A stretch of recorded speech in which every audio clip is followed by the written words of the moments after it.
dinosaurs ruled the prehistoric world, but the skeletons they left behind tell only part of their story. Before they vanished, they took steps to preserve their cold-blooded reputations. Now, a trail of fossilized footprints unleashes the horror of predator and prey caught in their eternal dance of death.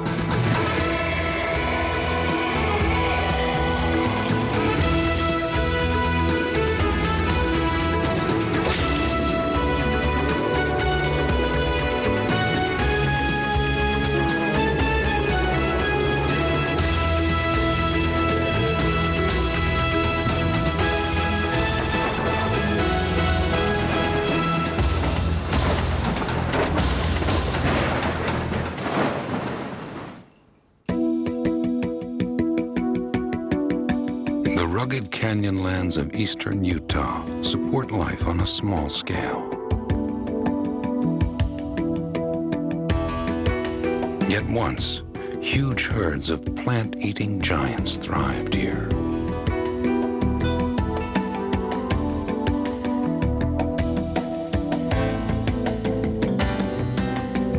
For one fleeting moment, 150 million years ago, a creature passed this way and left a footprint in the sand. Here, frozen in time, is a rare glimpse into the life of a dinosaur. In the Jurassic era, Utah was covered by a vast inland sea. Its waves broke onto the shores of a huge desert whose dunes stretched to the horizon. Today, it's the hunting ground of paleontologist Martin Lockley of the University of Colorado. This is the perfect sort of place to find dinosaur tracks. When the sea came into this area, it made the sand flats and the mud flats wet. That's the perfect medium in which the dinosaurs could leave their nice deep footprints to be preserved forever. In fact, if you want to find tracks, what you need to do is come down to the Jurassic beach.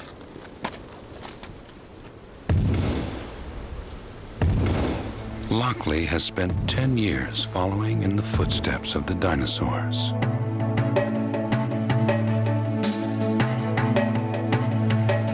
It takes his trained geological eye to recognize that this arid place was once the shore of a huge sea.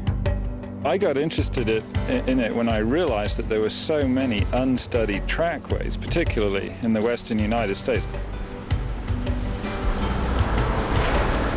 The great potential of dinosaur trackways is that they deal with they represent the living animal.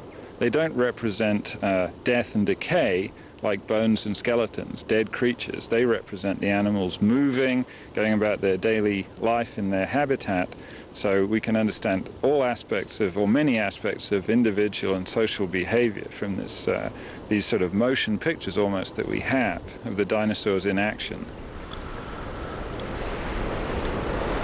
With the discovery of each new trackway, a powerful tool emerges for understanding the dinosaurs. A footprint contains a wealth of information if you know what to look for. The width and depth of the print are clues to the animal's size. The distance between prints shows how fast it moved and how long its legs were. The length of the leg helps determine the monster's height, and the shape of the toes reveals the kind of dinosaur it was. This is a typical track for this region.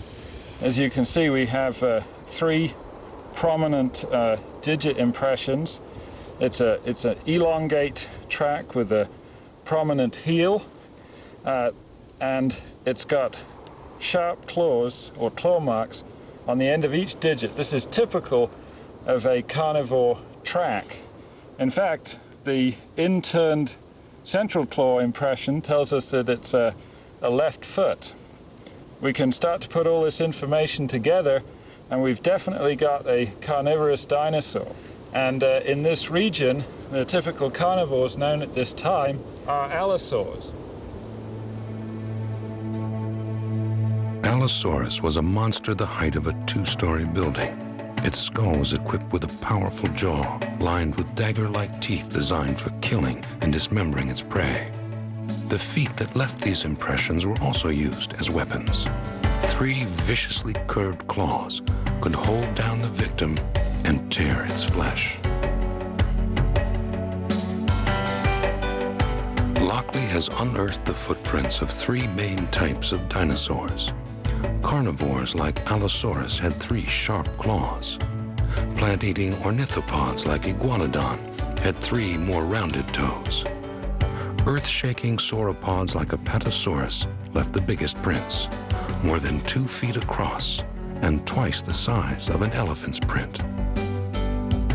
For a long time, paleontologists really didn't take trackways seriously. They were considered the lunatic fringe of the science, a trivial pursuit almost. I think it was really because people believed that trackways couldn't provide any information, and on top of that, they thought that they were rare, which they're not. They're much more abundant than people thought in the past. Before anyone even imagined the existence of dinosaurs, a trackway was found in New England in 1802. Thousands more were unearthed by clergyman and scholar Edward Hitchcock, who believed they belonged to a bird he dubbed Noah's Raven. The existence of dinosaurs was finally confirmed in 1842, but their footprints would languish in obscurity for another century, until pioneering trackers began systematically looking for them. In the 1930s, near the small town of Glen Rose, Texas, a team from the American Museum of Natural History dammed the Paluxy River to expose the first known tracks of a brontosaur.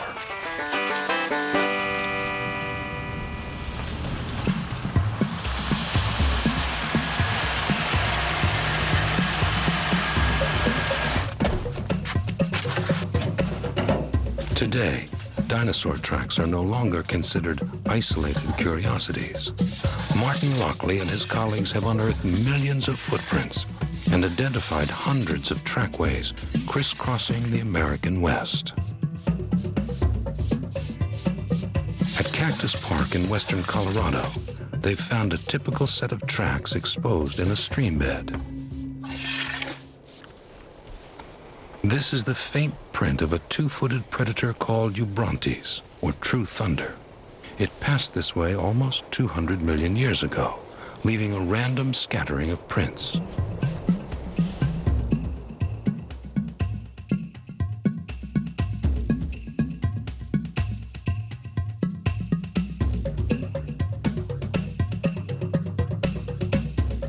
But single prints aren't enough. Lockley is interested in how dinosaurs moved, how far they traveled, what they hunted. To find out, he needs to know how one set of trackways relates to another. Because tracks are often situated miles apart, Lockley has taken to the air. From his vantage point high above Utah's canyonlands, he found an expanse of footprints so large, he christened it the Mega Trackway. In the decades since Martin Lockley began following in the footsteps of dinosaurs, he has proven what no paleontologist dared believe. Footprints are the single most abundant relic of the extinct beasts. He proved it by making an aerial survey of the rocks called the Entrada Formation. They represent a vast Jurassic Ocean shore, which has preserved tracks for 160 million years. By piecing his photos together, Lockley mapped the extent of the Entrada. He estimates its size at more than 300,000 square miles.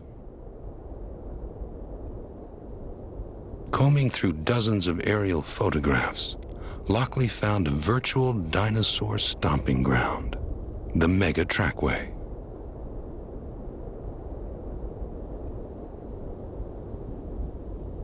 The Entrada Formation is covered with millions of footprints. In some places, they're so dense that 1 square yard holds at least 10 tracks.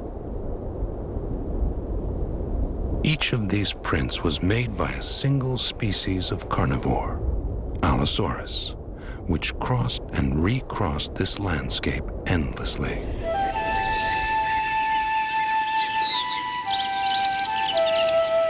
Allosaurus was probably a loner searching for prey. That prey was a plant eater that moved in herds. But strangely, no other footprints have been found.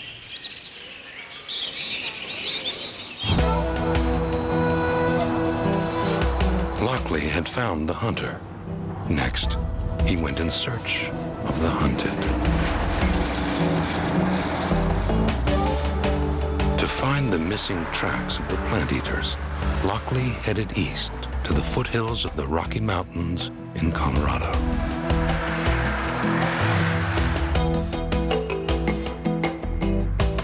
This is Dinosaur Ridge.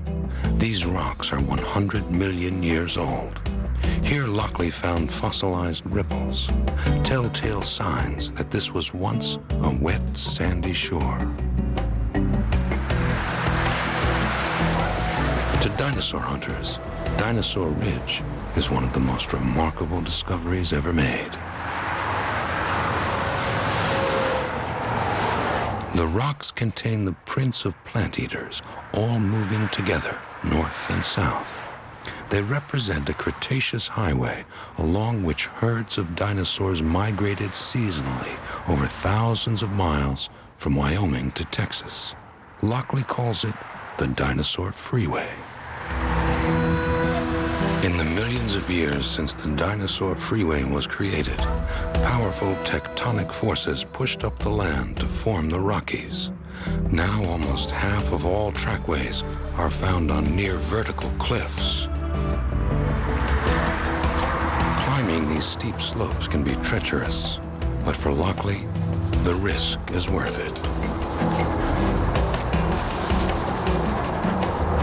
These are the footprints of a herd of iguanodons, all moving in the same direction, side by side. This social behavior is very common amongst herbivorous dinosaurs such as the iguanodon. And when we compare this with the trackway evidence left by carnivorous dinosaurs, we find that it's really very common to see gregariousness or social behavior amongst these herbivores, whereas it's very rare amongst the carnivorous dinosaurs. For example, on this surface there are tracks of carnivorous dinosaurs, but there's no indication that they're traveling in groups side by side.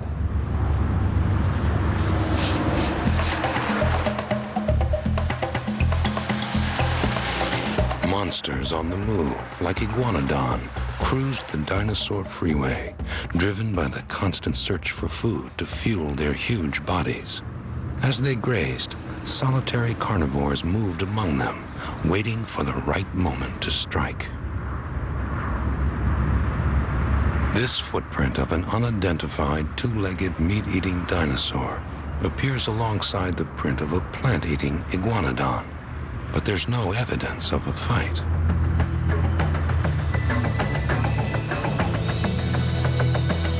Only one trackway on Earth preserves the terrifying moment when predator locked with prey in the dance of death.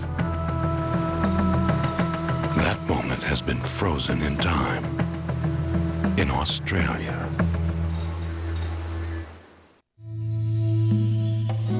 Central Queensland is one of the remotest places on Earth, a place sacred to Australia's Aborigines. Prospectors were once drawn here by the promise of gemstones, like opal, buried beneath the earth. Australia isn't known for dinosaurs, and few fossils have been found. But here at Lark's Quarry, a precious relic has been unearthed.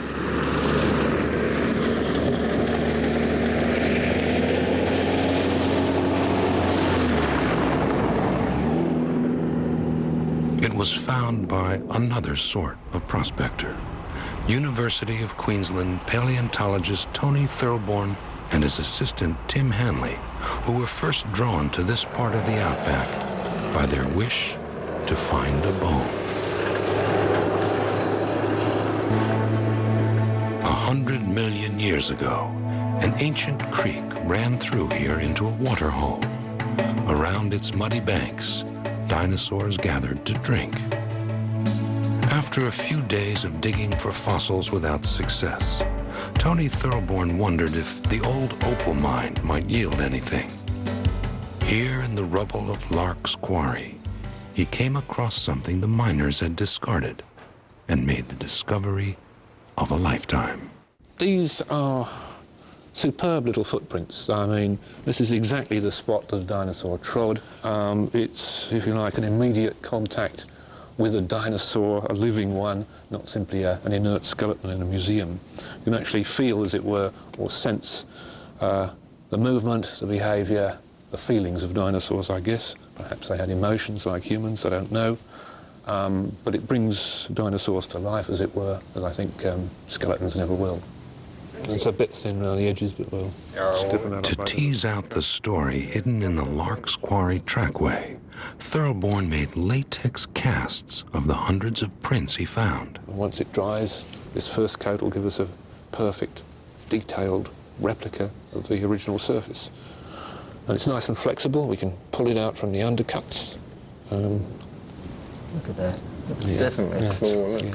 No, you can The latex casts will allow him to study the tracks in detail back in the lab. pop it out, perfectly detailed. If the original gets damaged anymore, we can get photographs, measurements, drawings of this one. Preserved in latex is the characteristic three-toed print of a mighty carnivore, like Allosaurus, which came to Lark's Quarry in search of a meal.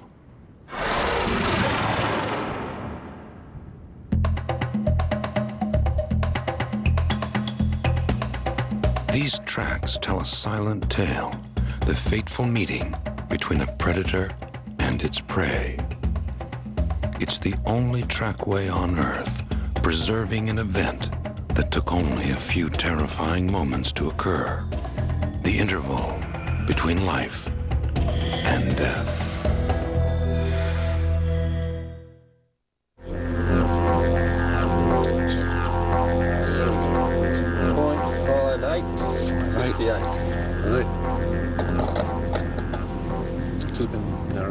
Using a simple tape measure, dinosaur trackers can read footprints like a book. They know how fast the creature was going, whether it was calmly walking or tensely stalking. 1.7 meters. Like a detective at the scene of a crime, Tony Thirlborn takes detailed measurements so he can precisely reconstruct the movements of the killer. 4. The big one here is walking. His average speed overall, the big predator's average speed is 7 kilometers an hour, miles an hour, 5 miles an hour, thereabouts. And that's a pretty fair walking speed, let's say, for humans, but it's not in a hurry. What's interesting is that the first half of the trackway here shows long strides, the creature's walking along quite smartly. Halfway along, he suddenly slows down, the footprints become shallower, he starts to weave a bit from side to side. The creature's obviously becoming a bit more hesitant, a bit more careful and cautious as it approaches the waterhole down there. It's as if the creature is stalking something or trying to select its prey from the animals down at the waterhole here. The hunter now had its prey in its sights. It even had 2 kinds of prey to choose from.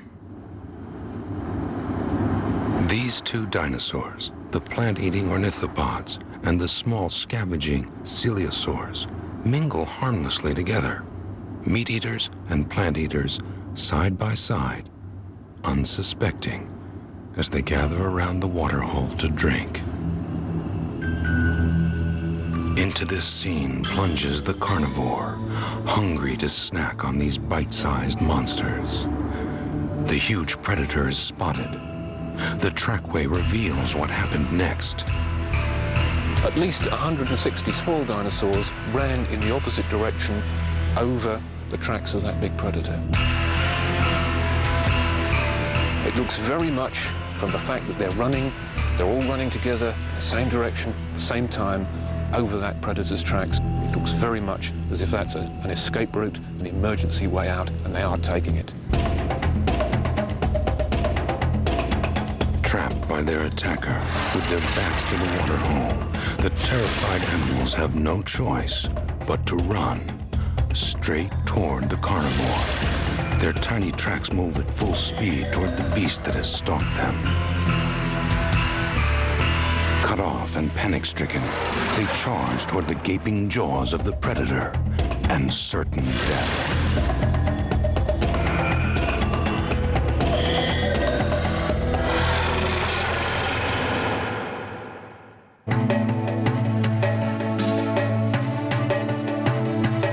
No one knows how many scavengers and plant eaters died that day. But without their tracks, preserved in the sandstone of Australia's rugged outback, this remarkable glimpse of a moment in time 100 million years ago would have been lost forever.